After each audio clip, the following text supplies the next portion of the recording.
Yo, this is definitely not the second time I'm recording this. What's up, gamers? It's Golden12 here with another Zenless video. I wanted to do this video, and this, again, second time I'm recording it. I want to do some, like, corrections and comment responses to the Jane video, because I actually did make a mistake that nobody really pointed out. But I'm going to point out here, and I want to hopefully cover what I did in the original recording of this, but we'll see if I get to that. But firstly, I want to make one thing clear. Jane is an anomaly character. She's for anomaly teams, flat out, right?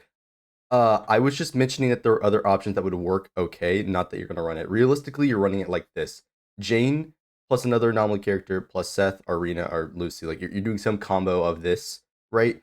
For whatever it may be. All right. I just want to point that out there, make that absolutely clear that she is primarily an anomaly character. It's just that theoretically you could use these other options. It's not gonna be optimal, right? Optimal would be mixing in combos with a disorder team, but I just thought I'd mention these other teams because there are going to be some cases where you could use like Caesar, for example, on her team, right? To just give a, days or like damage inflicted, stuff like that. But it will obviously affect your anomaly damage because, in case you don't know, and that's part of the reason why I'm making this follow up to the video, is that anomaly damage is a percentage of each character who's hitting the target for that element, right?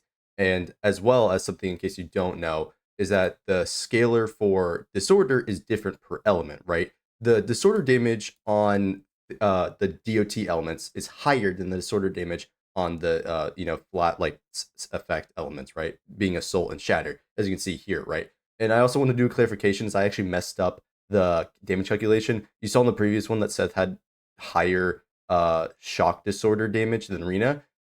With the on average, on the average team, he does. However, when you do combine Rena with her passive, she actually does have higher disorder damage because of the time extension, right? So I actually completely messed that up there. I also had the number wrong. I know a lot of people didn't catch this because, of course, I wouldn't have put it like out that like unless I, thought it was correct, but obviously I was just wrong, right? That it's gonna scale off the person inflicting it. And what I had done is I had put in the number for Jane, who had the like 45% physical damage, right?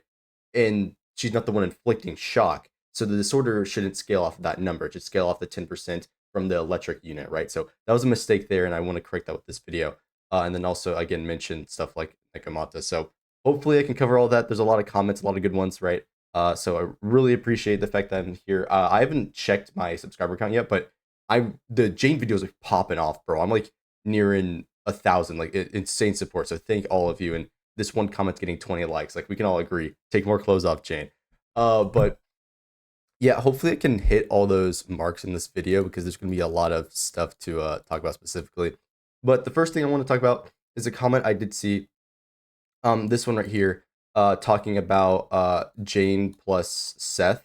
So this person does actually get something wrong here. He's saying, where was it? Seth's buff kind of gets saturated, and again, I understand being worried about Seth's buff being saturated and whatnot, but again, that I don't think that's really a big issue. He gives anomaly buff to one character, so this is just wrong.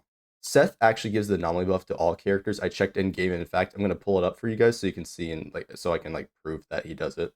Can we just take a moment to like look at Jane Doe? Like, damn. How you versus cooking? I just want to. All right, here we are in game with the actual Jane and Seth, Jane Doe and Seth. Jesus. I don't know what his last name is. Probably like Cat or something stupid.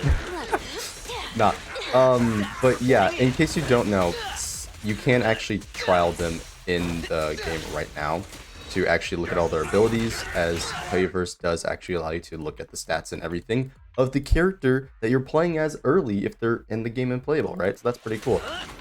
But yeah, so in case you don't know, Seth's shield does apply to everybody, and we'll do the combo there, right? I just want to look at this, right? This is the whole thing that there's a misconception about. You see right here, current active character Jane Doe, she has a shield in the top right or top left, right? And Seth also has it, right? And I was gonna make a joke in the previous video about people not being able to read, but it's kind of true. But it literally states having a shield of firm resolve increases your anomaly proficiency. So as long as you have the shield, you have it, right? Which means it does proc off field. Now, again, I already went and tested it. Rina's does proc to all allies but herself, right? Which is a very interesting thing. whenever I checked in game in my account. Rina does all eyes but herself. And then additionally, if you have the M1 Rina, the one where she actually gets a good duration of having it on field, it will give an additional boost to the active ally, which is going to lower the required amount, which is a weird thing because the M1's going to be a little bit deceiving in that regard. It's going to lower the amount of pin you need to build on Rina to get that cap, right? But if you do that, you're going to lower the pin given to the other character off field, right? Which I don't think it's going to be a big deal in these teams specifically. Maybe with Bernice, it's going to be a problem, but I just, want to point it out there that no, Seth's thing does actually work off field and is for all allies, right? So I just want to make that clarification for that before I get into the clarification of the fact that I messed up the damage numbers, right? But yeah, again, I've already went over these comments in the other video. I guess I will quickly mention that Caesar's kind of like a universal tool. I've been making the joke team names of calling it everything salad, right?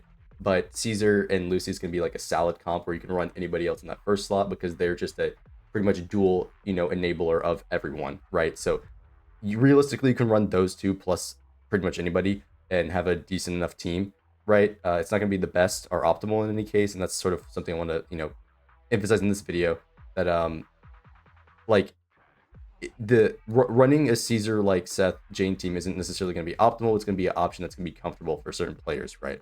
So I just want to point that out there. And then also the Jane Nikomata, as I've stated before, I tried to emphasize the Jane Nikomata is really just Nikomata coming in for burst damage while Jane is doing all the main damage, right?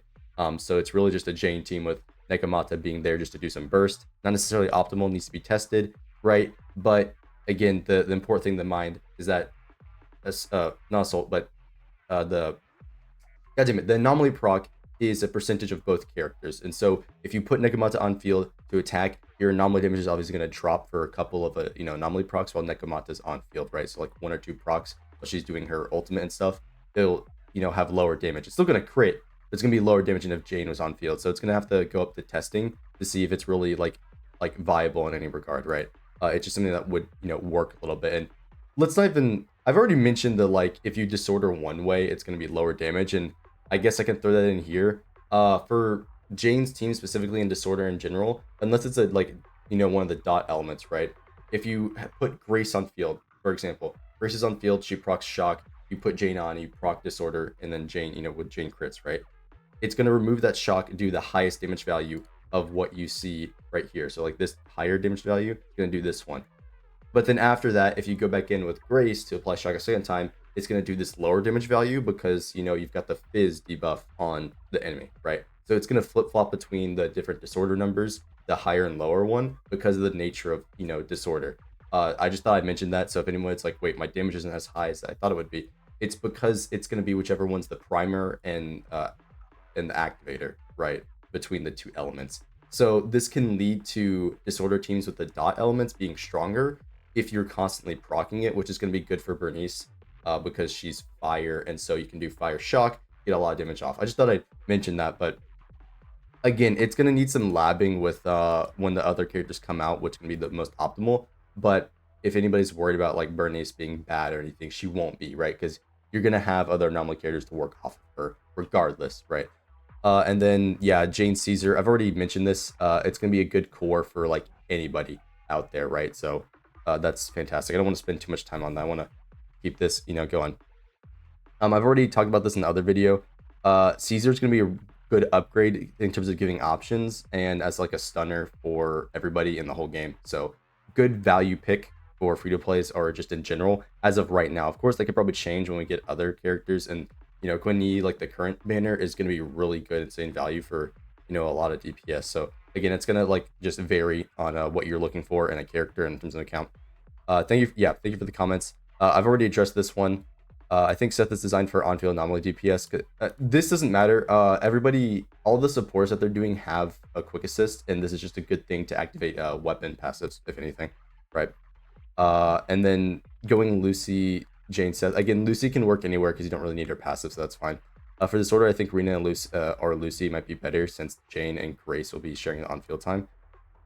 You want to run Rina with Grace if possible because you get the disorder proc. And you know what, before I go any more in the comments, and again, this whole video was made, or the idea for it was made because I've got a fair criticism for like the team comp thing.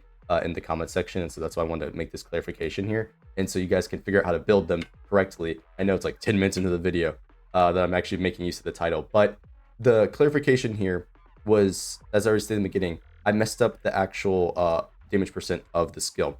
So what we should be looking at for the damage here is multiple damage values, right? We have Grace's damage and Rina's damage proc. So instead of doing this based off of Jane Doe stats, it should be off of Grace stats. So that was a mistake on my part. And so I'm going to make the assumption that we are using Grace in this scenario for the damage, okay? So I want to keep things completely fair, as I don't want to like spread misinformation, because it was just a mistake on my part earlier, right? So that was my bad. So we're gonna just make sure that's on electric damage so you can see the damage numbers. So in order to make this as fair as possible, we are going to assume they are using standardized buffs between the two characters, Rina and Seth, right? So we're just gonna assume it's a 3000 attack value with the stuff included. This is probably gonna be low realistically, but I just want to include this, right? The damage percent for shock when Rina is on the team with Grace is going to be 20%, because Rina has the 10% from her actual passive right here for shock, right? It's going to be higher because of Grace's passive, but I'm only including the relic set and Rina's passive for this, scenario, because between the two, that's the only thing that's going to change, right? If you swap Seth for Rina, those are the only things that are going to change. And so we are going to ignore Grace's passive because it's going to increase it regardless, right? I just wanted to mention that that's like the only like difference there if you do happen to use her, right? And so we've got the 3000 attack, the 2000 or 20 damage percent. And for Rina, since we're doing Rina first, right, I need to go in the pin ratio and do 29. It's like 0.9, right? Again, you could do the math. I just want to point out it's not exactly 30 at M0 once you build it all up. It's not really important, but you can just consider it 30%, right? And this, I could be off by like a number or two. I don't remember exactly, but I just want to point that out there. So those are the stats with Rina's buff active, and we have to go down here, make sure we have a 300 multiplier on Grace specifically, because again, Disorder is scaling off of the applied element first stats, right? And we are going to assume Rina has the plus 10 seconds on the shock damage. So you can see here, 442,000 damage for this Disorder proc, assuming it takes 3 seconds to actually proc Disorder. Again, you can give or take a few seconds. This is what it would look like with Rina on top of her flat pin, assuming you don't have Grace's W engine. If you have her W engine, obviously it's going to be higher because you get more pin ratio, but we're just trying to standardize the testing here, right? This is what it would look like, 442,000, right? If we want to change this to what Seth has, we are going to drop this down to 0% and go down to 10%. Now, that's what Seth has, and we also have to change this to 7 seconds, just to be, fair. We're going to boost up the anomaly percent to 400, right? And so now you have the 360,000 damage. You can see here, this was a mistake I made. There was a significant damage jump because of the timer increase that was provided by Rina, right? That is the biggest jump in damage for Disorder, is getting that timer increase, right? It's that scalar off the, damage value that is going to increase the damage. So that was the mistake I made. So that's sort of the issue, right? Is that with Rina, your Disorder damage is going to be higher, but if you run Seth, your overall like anomaly proc damage, like your assault, is going to be higher because you get so much, damage percent via anomaly proficiency. So the one person wasn't completely wrong saying it was like oversaturated. It's more so is that what Rina provides is kind of misunderstood, is that the reason she's so good for shock in the Disorder specifically is because of the time extension giving you that higher scalar for damage, right? I just wanted to make that clarification that with Seth, he's going to have like higher assault damage with Jane, versus if you run Rina, you're going to have higher Disorder damage, right? So you can interchange them, right? And what I was saying about Seth kind of completely replacing with Rina was more so wrong than it was right. He does replace her in some regards, right? But it's not completely replacing her, right? So I just want to make that clarification. That's sort of why I did this video. And hopefully that explains it, right? Again, we went through it. It's all, it's all the same. It's all clear. It's going to obviously vary between stats, but hopefully that makes more sense of the mistake I made there and how like it actually functions, right? Furthermore, how do you build them? Wow, Mr. Yapper here. It took like 15 minutes to get actually to this point. It's very simple. You're going to be using Fanged Metal on Jane Doe, as this is the highest damage percent for, just the raw damage. I know you're going to be attracted towards using the other set, the Freedom Blues. However, the optimal way is going to be the physical set, because this is giving you the pure damage percent up to 45. And then you're going to be doing two-piece Freedom Blues for Anomaly Proficiency, as this is going to be one of your only other ways to increase damage on Anomaly team, right? You could theoretically stack penetration with Puffer, Electro, and Rina, but I'm not gonna lie, I don't know the actual numbers without like doing the math, which one's better depending on how you stack it, right? So that's gonna be up to the player. I would suggest it's probably a good idea to do pin ratio on both Grace and Jane, just for Rina if you're using her, but it's here nor there. It's gonna be up to you. I'm sure there's some other dude that's gonna do like hardcore math and figure out which one's better, but that's what we're gonna do for Jane Doe. For Grace or the other anomaly character, you are definitely going to do a 4-piece of their electric set, right? So you're gonna do the electric damage plus the shocked enemy. So this is gonna temporarily give you the buff. Now, again, you could just do the 2-piece of this and then do 3-piece or 4-piece of Freedom Blues, but I don't really see the point, as this is going to be for that specific anomaly buildup. But at least the 2-piece of Thunder Metal and at least the like 2-piece of Freedom Blues. You can do whatever else it may be that you want for this. In fact, you probably could do Puffer. I wouldn't really recommend it. I would definitely say like the Electro set is where you're gonna go for the shock enabler. But yeah, I just thought I'd point that out. And then obviously for Rina or Seth, you're gonna be doing 4-piece swinging jazz. I mentioned that in his video, but this is going to give you the damage percent for everybody and the energy recharge needed for both characters, right? So make that clear. Additionally, you could do this as well. Seth, you could build with impact if you want him to daze more. That's definitely an option. And of course, you can give either one of these support characters just pure attack, or really any of them pure attack, as attack is going to scale for everything, right? It's going to be their anomaly damage because it's because of attack, and it's going to boost their their disorder damage, right? So obviously, Hormone Punk is going to be a very good 2-piece, and so I just want to make that clarification that this is how you would build them. You wouldn't use anything else, right? And in case you're wondering, Bernice is going to get her own set, right? So I wouldn't get caught on farming anything just yet for that character. So yeah, let's go back to the comment sections again. Hopefully, I'm covering everything appropriately. I'm gonna be crazy. I have Grace to pull then I'm pull Jane, and I have pulling for Bernice. I do have Rina though. It's like swapping the third member of Grace team with Jane or Bernice. Yeah. Again, I've already mentioned that a lot of these characters can be interchangeable between the actual team that you're gonna run. You could run just those two, remove Jane, or you could do Jane, plus her, plus that. Again, it's gonna be whatever you want. I do think Bernice is gonna be the like premier like anomaly character for this reason, because she's got off-field attacks. In case you don't know. And I don't really do leaks on the channel, but I'm whatever.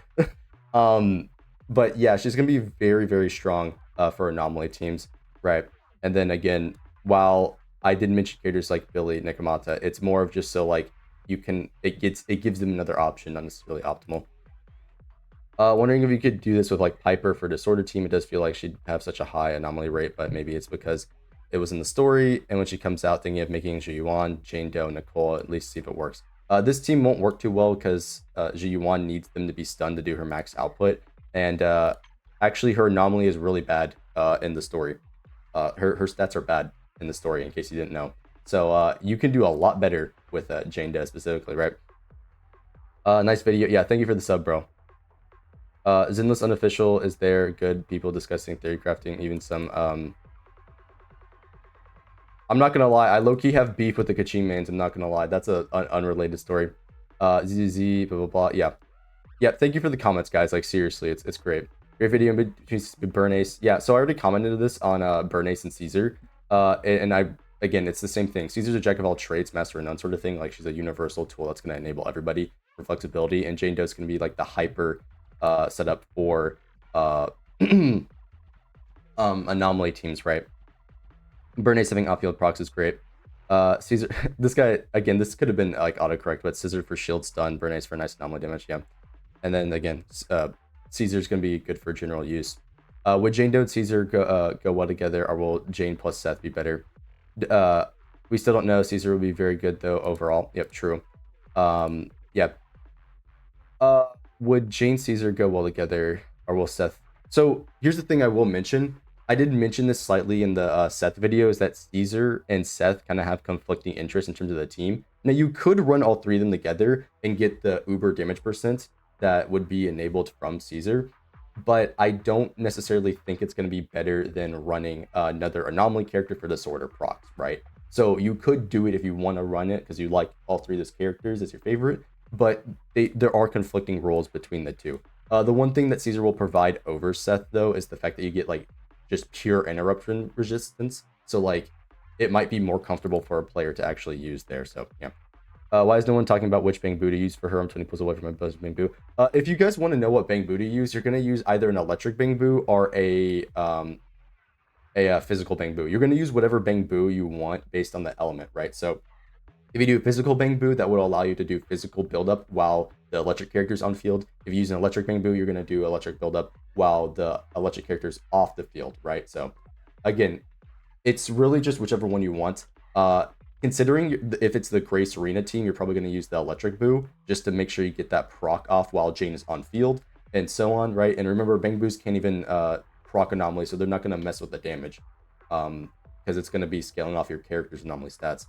So yeah, again, use either one of those. If you're using Bernice, you're going to be using a fire Bang Boo or a physical one. Like it's just going to depending on what the majority element that you need help applying is in the team, right? So again, I would say probably electric, considering if you're running Jane Doe primarily on field, right? Again, it's gonna be here or there. I don't remember ever saying Ben in the team. Ben's not good for her. Don't use Ben with her. I'm not gonna lie, just don't. Seth busts anomaly stats, meaning for anomaly. Yep, true. I'm just gonna like this already. Seth also doubles as a support. Seth is gonna be on Jane's banner. This is true. Yeah, 100%. Is giving her crit stats is a good idea, and I already talked about it. Building crit does not affect her anomaly crits, so you can go for some added damage, but not the main thing you're looking for. I'd say 4-piece Fizz and 2-piece anomaly. Right? Can you do a vid like this with Caesar? Sure, I'll get on the Caesar vid once she gets closer to coming out. This is sort of doubling as that as I yap away here. What's her core stat? It's a base attack and anomaly. Yep. I need to know critical damage stats. It does not. Yeah, we already talked about this. It's the best second alternative way you can use for free critical damage, and this, yeah, if you're trying to optimize your damage, it's anomaly stats first and then crit if you really want to be like that and be like, oh, I have a crit based anomaly. Go right ahead if you're a psychopath, but it's not a big deal. Again, it's an anomaly character. You're doing anomaly stats. Nice video. I know, right? Am I out? What? Anyways, does Jane not have her own signature weapon? I said she does. It brings yeah, I didn't mention the signature weapon. It's obviously her best weapon. I don't think that was very much necessary. But yeah, I could definitely do it. And then I explained the Jane synergy here, right? Jiggle rat, sure.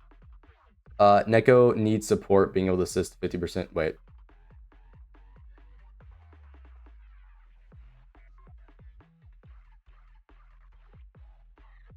No, this was a mistake by this guy as well. Neko does not need a support character. She needs a Fizz character or a character of the same type to actually proc the buff. Only Zhu Yuan has the passive where you need a support character. It was a new update they did to the game post-launch, right? And by the way, damage calculator for this will be in the comment section or the description and comment section. I'll pin it because, again, just I want to make this clear. I didn't make this. I could have made it. I made one for Honkai Star Rail, but yeah, I'll link this sheet, and it was a published sheet over on Reddit for you guys to look at if you do want to actually look at this yourself. And then, yeah, again, Jane Seth Piper or Jane Seth Lucy. Jane Seth Lucy is probably better, but yeah. And then I mentioned this, saying that this is the comment that inspired this thing, the inspiration of Mr. Poku with Nekomata teams, right? And so on, right? I'm not gonna like. Again, I don't need to like read out this comment, but I've already mentioned it in this video that it's not for like it wasn't for the sake. It was, I mean, this user was kind of right. It was for the sake of like giving people options, but I just thought I'd mention it as like teams you can run. But again, this far in the video, I've already said it like 50 times. Jane is an anomaly character for anomaly teams. Like it's that simple. There's a split between crit characters and anomaly characters. You either run crit or you run anomaly. That's pretty much what it is, and that's the scenario here. Just you could theoretically run them together and have something work, but at the end of the day, you're running an anomaly based team like so, right? And then I mentioned this right here that I explained my the reason why is that like you could just swap in Nigamata for quick burst damage and then off field, right, and so on. I'm not a fan of how you mentioned. Oh yeah, this is a viewer. This is a joke. Yeah, whatever. The electric lip gloss kissing Jane Doe, whatever. We get the idea. And then this guy obviously posts the amazing meme where it's just them singing Disorder, and then we go down here with asking between the two teams, and I mentioned which one's better between the two. You guys can read this comments if you want, right? And what's this? I have a tip for you. Was something that was personally gonna do so. It's gonna use Jane, Rina, and Seth. I was gonna put Rina on swing 2-piece puffer with AM and DD6. I'm going to put Seth on the anomaly proficiency set, all attack main stats, since he's apparently scales with it. Oh, right. We can go back to like building them. Obviously you're going to be putting anomaly mastery in slot 4, their damage percent in slot 5, and then anomaly proficiency in slot 6. Or wait, I think it's the other way around. My bad. I don't even know why I'm forgetting that, bro. But I'm pretty sure it's the other way around. It's slot. No, I had it right. Yeah, proficiencies in slot 4 and then masteries in slot 5. Yeah, that's what you're gonna do for like all the characters. With Rina, if you run Rina, you're obviously gonna be putting pin ratio in slot 5. Seth, you could do full attack because it will buff everything, but it's probably better off with Seth to do, excuse me, proficiency, damage percent, and then energy recharge. Now you're gonna be like, wait, but the attack's lowered. This is if you don't care about Seth's personal damage is as much and you want him to purely buff, right? If you didn't have him purely buff, you could just go attack for the shield, right? Not running attack obviously is going to drop your shield percent, which is what I would do personally. And this is how you would get the highest damage, right? If you care less about the shield and go for the raw damage, you would do the anomaly stats and then, damage percent. Now you could just do double attack with energy recharge and you would get the same like a lower result, but a similar effect. But yeah, it's going to be depending on what you're comfortable with the energy scenario. With his signature weapon, you are getting energy recharge, right? So again, if you have Seth's weapon, you could not run energy and do attack and then anomaly stats. But again, it's going to be however you're comfortable with building him. If it's enough energy to actually get your skill off enough to actually build up your meter, right? But it's going to be some scenario like that. And then, yeah, so hopefully that's it. And that seems to be like every comment. So somehow I actually got through every comment. Thank you guys for the comments. The video has been popping off like crazy. Like I actually did not expect the amount of support. So thank you. I'm very happy that I can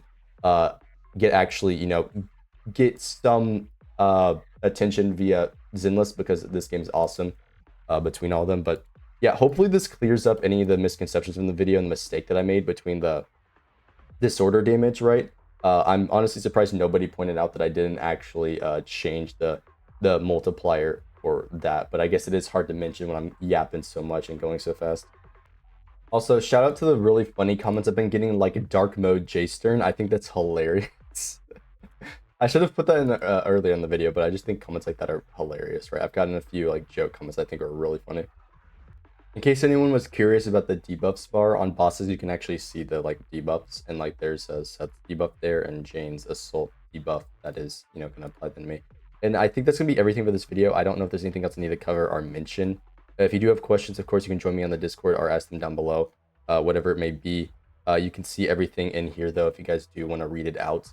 As stated previously, not made by me, right? Made by those people right there on screen. And we've already covered the mistake I made over like the damage in terms of who's going to be higher and whatnot. Rina is still competitive, right? It was a mistake to say Seth outright beats her, which again, I don't know how I messed it up. I'm not going to lie. I try to, I'm like the biggest hater of misinformation. and I accidentally spread a little bit there with that. But hopefully those same people watch this video and understand that that was just a mistake, that it's not completely accurate to what it, is going to be given by the character, and that we've, covered both Rina and Seth, in detail on what they're going to do. The main thing that Seth is getting here is the fact that you are reducing the resistance to that build up, so you will build up faster. But yeah, it's going to be whichever one is going to be more comfortable for you. I do think a lot of people are going to enjoy Seth more though, because of his abilities and whatnot. But yeah, we'll see. So yeah, thank you for watching. Hopefully this explains that. And yeah, this video probably won't be as insane as the last one, but I'm just gonna clickbait and be like, don't build them wrong, because like realistically, you could probably have built them wrong without the further detail here. Yeah, I can't think of an outro for this video. See ya.